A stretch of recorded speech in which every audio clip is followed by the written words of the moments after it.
we go to our very first plenary session, and we'll be bringing up our panelists. Please, at the mention of their names, we'd like you to please support and encourage them with a very loud round of applause. Are we together now? Ladies and gentlemen, our lead discussant who just left the stage would like to bring her back up. Ladies and gentlemen, welcome with me, the marketing director of Moet NSA Nigeria, Osato Evbuomwan. Please put your hands together for Osato Evbuomwan. Thank you. Our next panelist is the founder of Indigenius AI, and the other person than Olayinka in your lap. Please put your hands together for Olayinka. Thank you. And next is the head of marketing of Bet King, other person than Nengi Akinola. Please put your hands together, celebrate Nengi Akinola. Also, would be bringing to stage is Nengi in the house. Yeah, she'll join us shortly. Would like to bring to stage the head of marketing of the AGO, other person than Segun Ogunleye. Celebrate Segun Ogunleye, please. Another round of applause.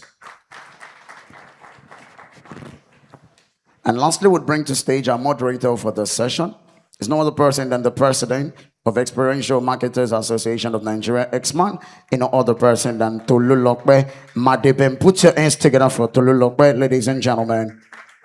Together, they will be going deeply to analyze and also to give more insight into a very interesting topic, which is trust that sells, how AI is changing what consumers believe and buy. Please, ladies and gentlemen, one more time, a round of applause for all of our panelists. Put your hands together. Thank you very much. Good morning, everyone. So thank you very much, Osato. Listening to you, I mean, I kind of have the same thoughts about you that you have with regards AI, really. I realized that my algorithm actually threw me out of a whole lot of things, because you will be surprised that I didn't know that the children were kidnapped until my daughters mentioned it. And it was a shock for me, and I had to think. And then when you said it today, it brought to mind that really that's probably what happened, because I also try to keep away bad things against, yes, so that's it. So we have to think about it. Now, while thinking about it, what you said was, can AI be neutral, right? And in light of the fact that consumer trust, especially for a brand like the brand that, where is she? Okay. So consumer trust, especially for a brand like yours, when you're talking about the 3 AI answers that AI will bring forward and trust. Now, as trust is becoming increasingly fragile in the digital era, from your perspective, how do you see AI changing what the consumers believe about brands and the decisions that they ultimately make? Now, I'm asking that, especially like I said, in light of the fact that you asked the question, can AI be neutral? And then when AI gives you those 3 answers, how do you sit in there? Thank you so much, Tolu, for that question. And you're right. And it's a question I had on my mind. Can AI be neutral? Because AI is trained on models. Again, I have to say, I'm not an AI expert. So anybody that has any questions regards to how AI works, I have no answers. But I know how, as a consumer, as a person, how it's starting to impact my choices, how it's starting to impact my thinking. Historically, consumers built relationships with brands by directly engaging with them through their advertising, through reviews, through word of mouth, from their friends, from their family, and through the experience that they get from either the product or whatever other experience that the brands create. Now AI has become an intermediary between brands and consumers. And it's not a bad thing. It helps consumers, make faster decisions. It helps them scroll through lots of information and pick up on the most important ones for them. But the fascinating thing for me is that AI comes with, risk as well as opportunity. On the one hand, it helps the consumer make better, faster decisions. It reduces information overload. But on the other hand, it also creates questions of authenticity and bias, of misinformation and trust, and whether or not you can believe what you see or what has come through.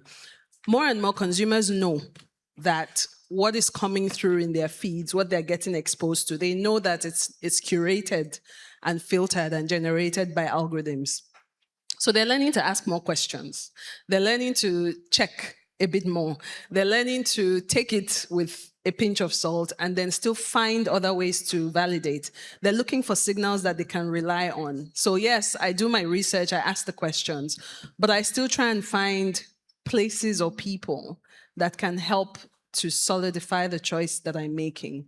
And so while AI would help or is helping consumers sieve through a lot of information because there's so much, ultimately the decision rests on how much trust the consumer has of the brands or of the services that they are wanting to take part in. And that they get by finding other ways, other signals of ensuring that those decisions are the right ones. So at the end of the day, the human element still remains. Absolutely. So Yinka, taking us from what Osato said in asking questions.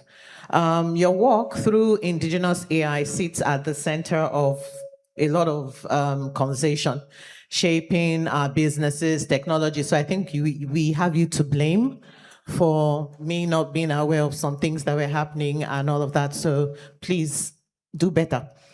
So now, with all of that, the question for me as to you as one of the leading voices advancing indigenous AI innovation in Africa, you bring a very important perspective on how businesses can build trust while embracing AI-driven transformation. So in that light, with the human element and all the trust and the algorithms and the three elements, how are you able to tie those together? It's a great question. Can you hear me? Yeah. Great question, multi-layered. Once upon a time, there were people called lithographers or something like that.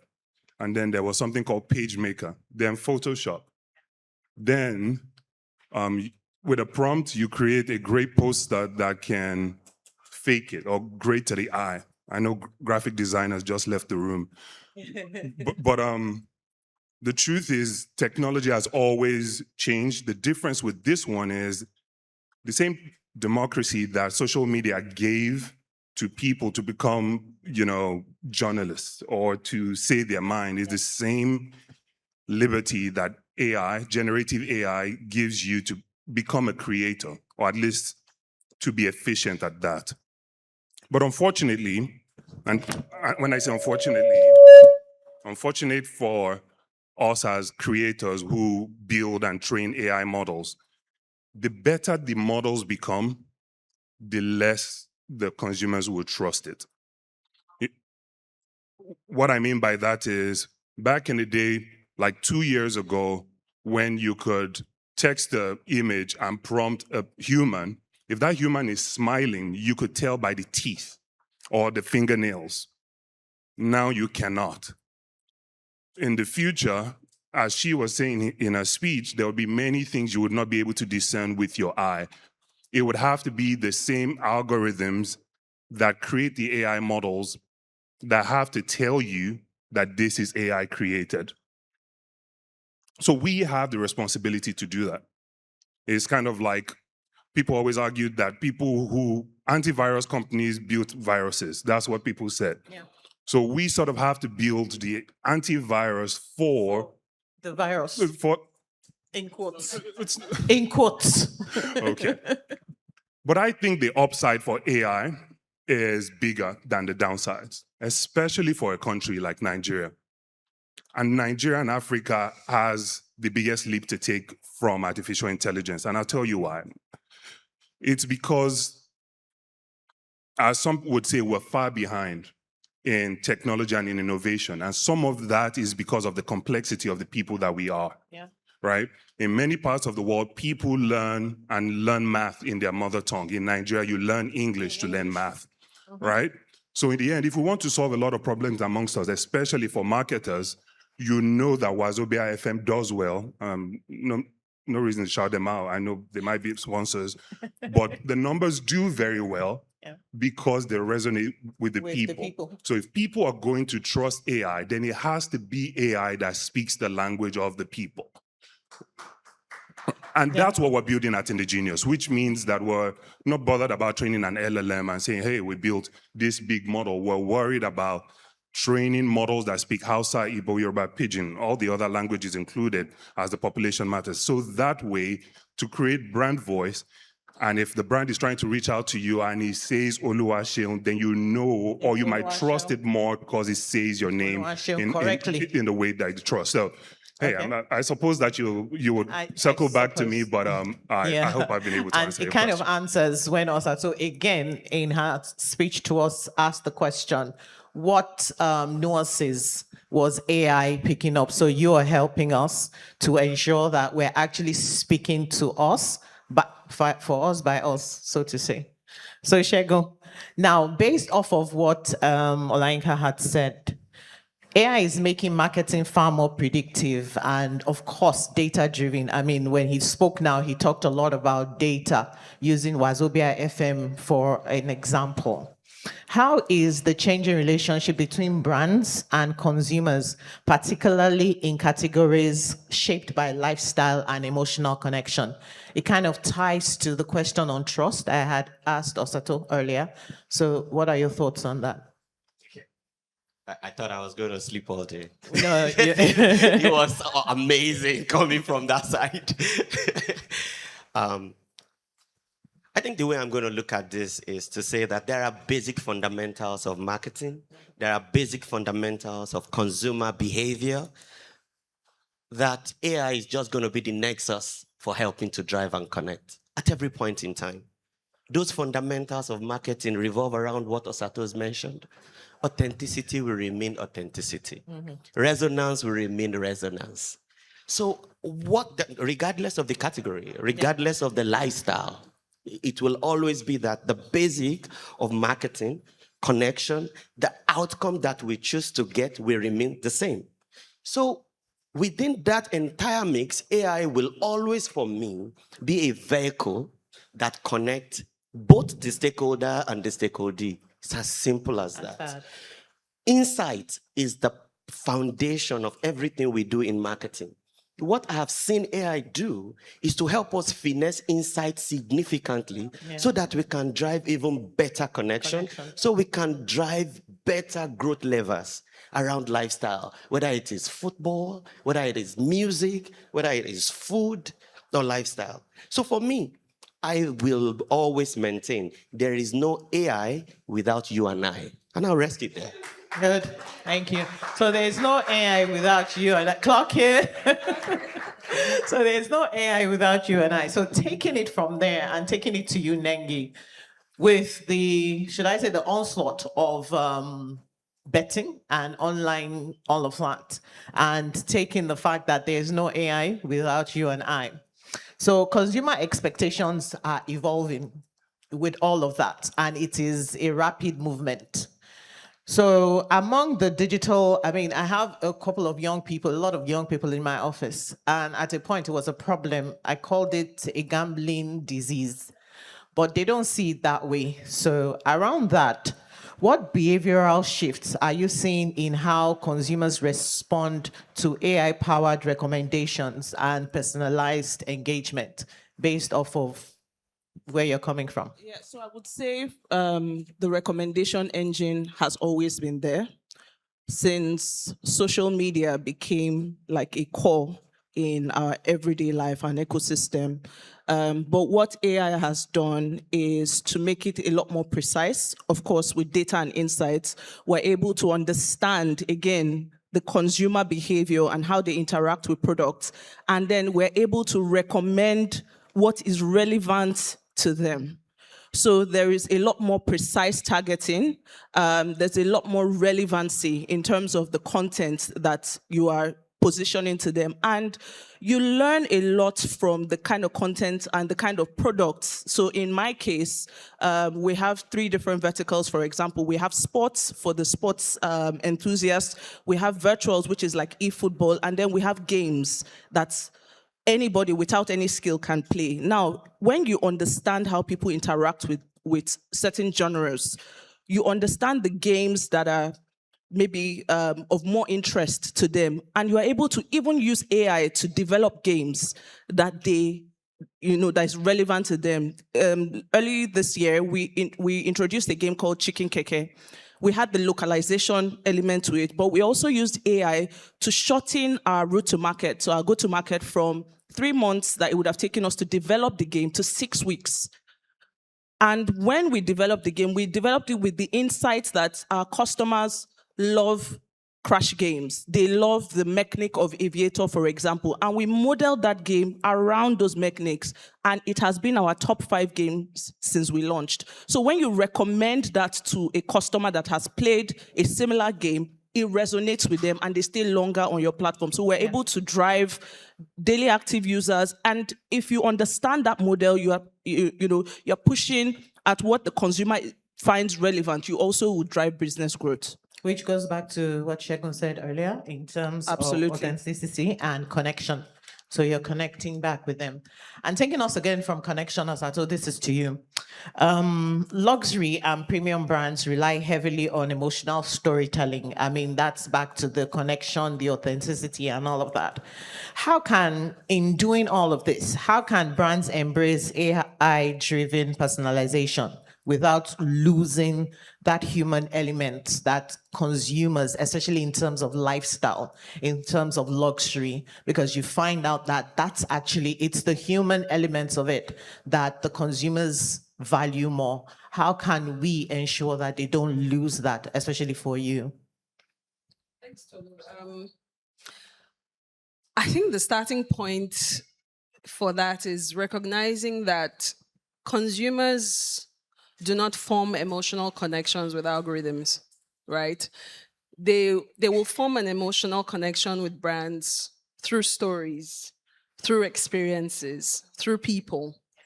The AI or the algorithm just helps to enhance that connection. And so, yes, by all means, brands should use AI-driven personalization. The important thing is that they understand the role that AI is playing in that relationship. So, for example, in luxury and premium lifestyle brands, especially, we're not selling a product. Yeah. Consumers are not buying a product. Yeah. They're usually buying meaning. They're buying identity. They're buying a lifestyle. They're buying into a sense of belonging. An algorithm is not going to create that. Exactly. Yeah. It is the experiences that the brand itself creates that will draw that consumer in. We can use AI to understand customers' preferences, understand what's relevant to them, like Nengi has alluded to. Yeah. Understand the habits, understand how they will react to certain things, and then take that insight and use it to build or create the experiences that we want to give to the consumers. And I think that because, of course, the human element it will always be an important part. Yeah. We also need to be careful not to confuse personalization with intimacy. So, exactly. so Yinka was saying, "Oh, the AI will call you Olua Sheung," and I'm like, "Yeah, that's cool, That's cool. and that's nice, right?" But just because a brand knows a lot about me does not automatically mean that I am connected to it. Yeah. So that's why you have friends, you have acquaintances. Absolutely. And yes. you have yes. people that I know. So and it's amazing what AI can do these days. Yeah. I'm flabbergasted every time. Call me by name, pronounce my name correctly. I can challenge anybody in this room today, and they will still not pronounce my name correctly. So if an AI model does that, I will be like, okay, I'll sit back. Yeah. But at the end of the day, it is empathy and emotional intelligence and cultural understanding. Those are the things that will differentiate the brands. Yes, that's what will actually differentiate the brands that people will trust. Thank you very much. So now, thank you. So taking us from there, and I mean, she referenced you, so the question has to come to you. With all of what Osato has said in terms of, I mean, for me, that's been my issue with when you guys talk about personalization and all of that. You can be, I might know you, but we're not friends. we're merely acquaintances. And I think that's what I get a lot from AI, you know? And as AI adoption accelerates across industries, what ethical or regulatory conversations should African business leaders and policymakers prioritize right now? Because, I mean, you're indigenizing AI for us. That means that we're looking at a whole lot of policy issues and ethical issues. What would you be warning the business owners, the government about? I think obviously with policy and the future, it's about making changes right now for the future to take shape. I think the future that AI would bring, especially in marketing, which is your domains, is about, it's not about being heard. It's about being able to listen. Because with AI, with that synthetic way of communication, a lot of people will be speaking. So you have to be able to listen to your customers more. And I slightly disagree that you can form emotional connections with algorithms. I think people are already doing that. I think physical brands, yes, but I think that they are virtual brands, they are virtual things, there's software that people can form emotional connection with. I'll give you an example. There's going to be agent mail very soon. It's already out there. There's going to be what? Agent mail. Agent mail. Which is your mail has 10,000 agents that act like you, the way you write, and is able to do different things with different people. There's going to be in the next 5 years a $1 billion company that's run by one person because of that agent mail and because of the intelligence and because of the relationships that that one person can create with people using agents. So I don't want us to overly underrate AI agents because this is just the third generation. There'll be more generations to come that would continue to learn how humans act. That's why those policies are important. Policies, yeah. The policies, we have to try as much as possible not to be overly proactive because in the end, since the social media era, government has been playing follow-up to technology in every part of the world. Back in the day, NASA would release a technology, then that technology will get adopted by startups. Now, startups are creating things government is following. That means that the policy shouldn't be restrictive. It should be structured to get the greatest good out of this tool for Nigerians. Education. And the most critical education right now is to solve artificial ignorance.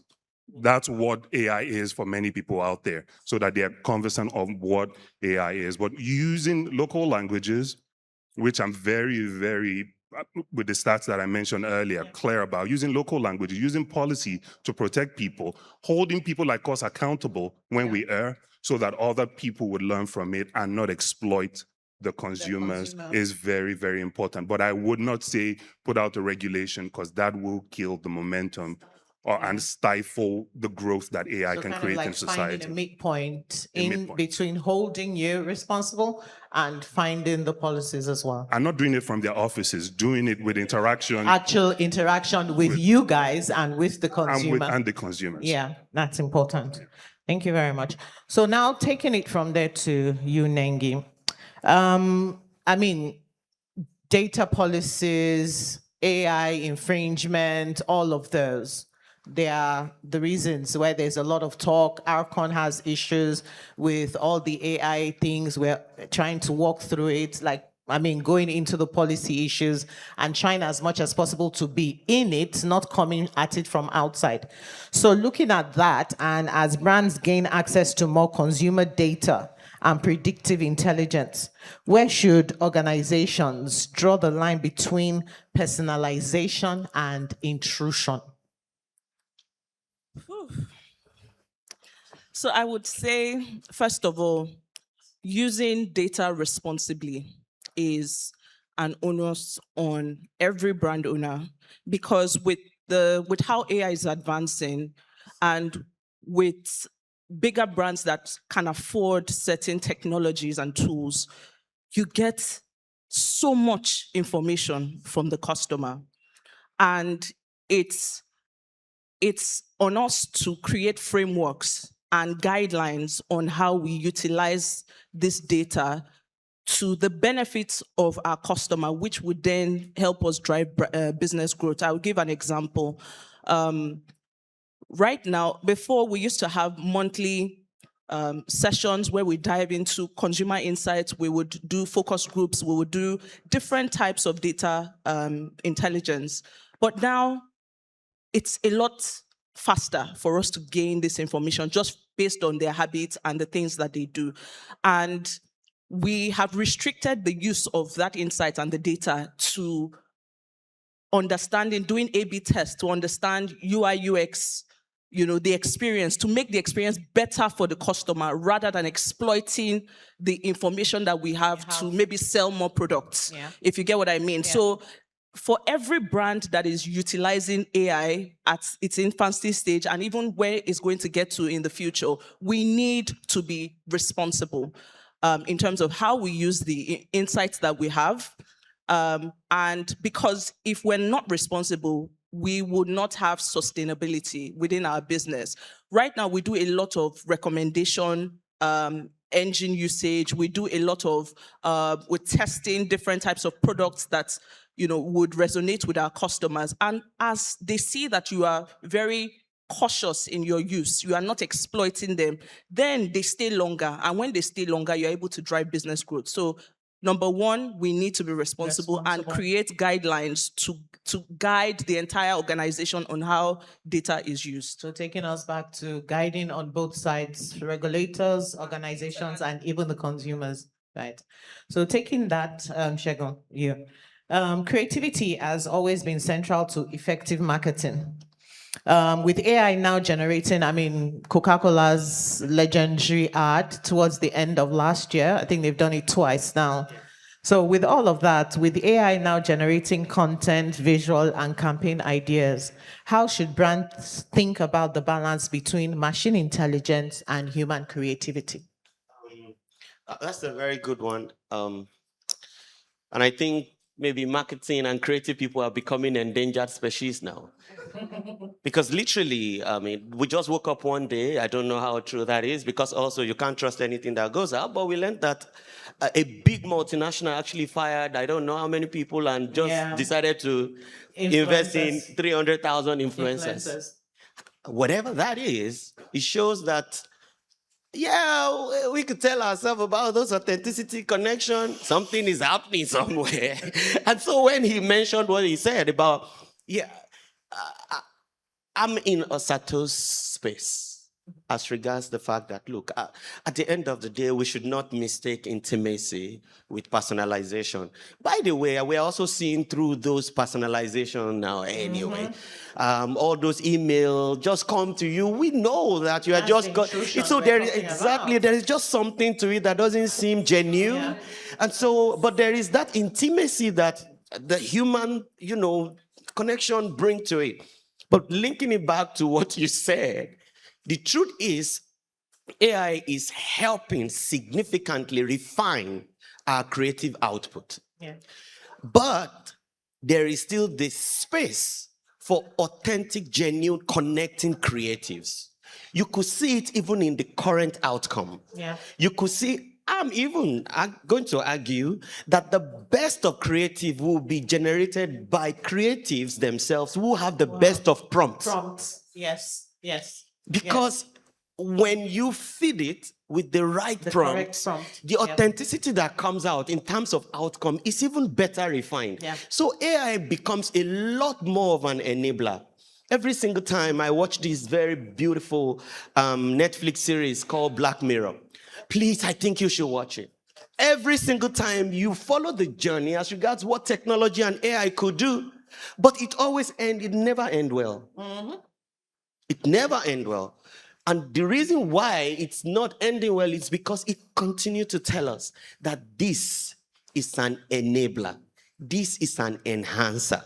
So just tie it together. It will never be an end in itself from an AI point of view. You just see that it is not naturally connecting. And I'm wrapping this up. I was in an RFP just recently, about 8 or 10 agencies. and one of the things about what we call pitches. And what will usually happen is when I worked with a creative agency also back in the day, when you are given a pitch, everybody camp in the agency. You don't go home. The guys that are designing, everybody. Yeah. Almost everyone that presented, they presented out of home bill, but they presented TV commercial. Yeah. And those TV commercials were as good as it could be, except you know that the head is not shaking correctly. Yeah. That is the beauty of AI. Yeah. It does bring to life the idea. Yeah.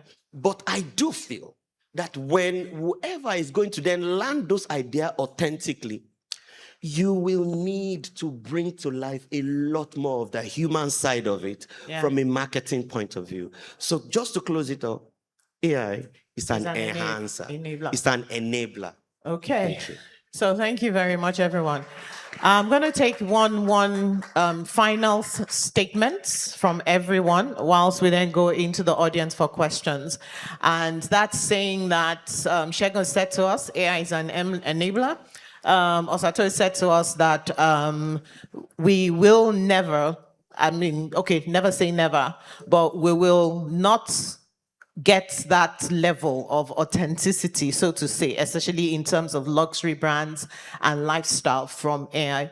And Olayinka said to us that we need to find a balance between policies and those things that we are doing in terms of indigenizing AI. And Nenge said we have found the point where personalization works for all our consumers, and we're able to tag and connect who needs what to who. So I was going to take a final sentence from everyone, and then we'll go to the audience. So one final word to the audience before they ask their questions. Thank you. Starting from there. Okay, I would just, it's almost like a cautionary, I don't want to say warning, but I've seen personally, people now depend solely a lot more on AI. A lot of the younger generation coming, even isolating themselves and making AI their therapist, their everything to them. And sometimes it can be a little dangerous. And then taking it back to brands and organizations, we need to be careful how we utilize our customer data, feeding it into some of these AI models that have little to no governance. It's important to protect our customer data, and it's also important to protect your own personal data. So let's also balance feeding AI with what you think would help you drive productivity and a lot of other insights that you can gain, but also drawing the line where you protect certain things that some AI models should not have for your own benefit. Yeah. As Osato said, when you prompt, you probably get 3 recommendations. 1, SEO is gone. It's now called GEO, which is what generative models would recommend. Please look into that. Second, marketing agencies need to have AI departments. And third, please learn how to use AI. Thank you. Because we're trying to work with that time. We're so sorry. We're still going to call you for 1 or 2 questions from the audience. Ladies and gentlemen, please put your hands together for our panelists. Please do not leave. Please wait 1 minute. Ma'am, Miss Nenge, please come back. We want to take picture with the convener, Dr. Victor Benga Falabi, and also Mr. Joshua Ajayi.